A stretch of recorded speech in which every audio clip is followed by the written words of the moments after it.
Excuse sir మంత్రి గారు నాకు చాలా చక్కగా అనిపించింది అధ్యక్ష. చాలా బాగా మాట్లాడారు అధ్యక్ష. ఊకదంపుడు ఉపన్యాసం అంటే ఏదో 20 వరకు విన్నాను కానీ ఇప్పుడు చూశాను అధ్యక్ష. థ్యాంక్ యూ అధ్యక్ష.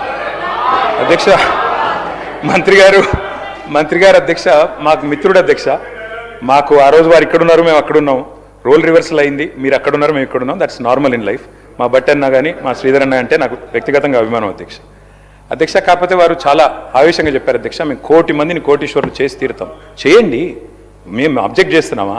కాకపోతే ప్రశ్నలు అడుగుతున్నాం వారి తరఫున. 1 కోటి మంది కోటీశ్వరులు అవుతే $100 ట్రిలియన్ అవుతుంది కదా అన్న. తప్ప శ్రీధర్ అన్నది మీరు 4 కాదు తప్పేసిండ్రేమో. గవర్నర్ ప్రసంగంలో $4 ట్రిలియన్ తప్పు చెప్పించిండ్రేమో.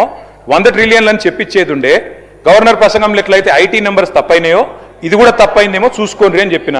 అది కూడా తప్పేనా? గంత ఆవేశం ఎందుకు అధ్యక్ష? 1 కోటి మందిని కోటీశ్వరులు చేసుడు దేవుడు ఎరుగు అధ్యక్ష. ఈ బడ్జెట్లో ఎల్లుండి బట్టి గారు పెట్టే దానిలో నెలకు 2,500 రూపాయలు ఇచ్చే మహాలక్ష్మి పథకం పెట్టండి అధ్యక్ష. కోటీశ్వరులు తర్వాత చేయండి, నెలకు 2,500 నా కథ కాదు అధ్యక్ష.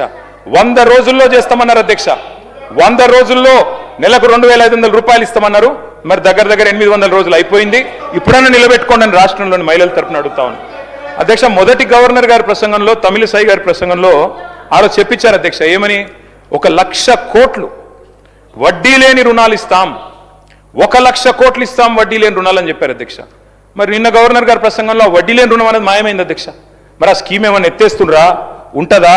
వడ్డీ లేని రుణం ఇప్పటికి రాష్ట్రంలో 2,000 కోట్లు బాకీ ఉన్నారు. మీరు మహిళా సంఘాలకి ఇస్తారా, ఇయ్యరా? ఆ స్కీమ్ ఉందా, తీసేస్తారా? ఎందుకంటే మొదటి గవర్నర్ ప్రసంగంలో 1,00,000 కోట్లు వడ్డీ లేని రుణాలు అన్నారు. మరి నిన్నటి ప్రసంగంలో 1,00,000 కోట్లు అన్నారు కానీ వడ్డీ లేని రుణం రాకుండా జాగ్రత్త పడ్డారు. మంచి ఎడిటింగ్ చేశారు. కాబట్టి ఉన్నదా లేదా చెప్పండి అధ్యక్ష. మహిళా సాధికారత గురించి బ్రహ్మాండమైన ఉపన్యాసం ఇచ్చారు అధ్యక్ష. అట్లాగే గవర్నర్ గారి ప్రసంగంలో నిన్న మిస్ వరల్డ్ అనే కంటెస్ట్ పెట్టామని చెప్పారు అధ్యక్ష. ఇక మిస్ వరల్డ్ విషయంలో మిస్ ఇంగ్లాండ్ చెప్పింది అధ్యక్ష. నేను మిస్ ఇంగ్లాండ్ పారిపోయింది అధ్యక్ష, మన దేశం వదిలిపెట్టి పారిపోయింది. ఏమైనా అధ్యక్ష? I was made to feel like a prostitute, I was exploited అని చెప్పి మిస్ ఇంగ్లాండ్ ఇచ్చిన మాట ఇది సన్ మ్యాగజైన్ లో. ఎవరు అధ్యక్ష దీనికి బాధ్యులు? అధ్యక్ష కేటీఆర్ గారు 10 years మినిస్టర్ గా చేసిండు కానీ ఆ మాటలు ప్రతిసారి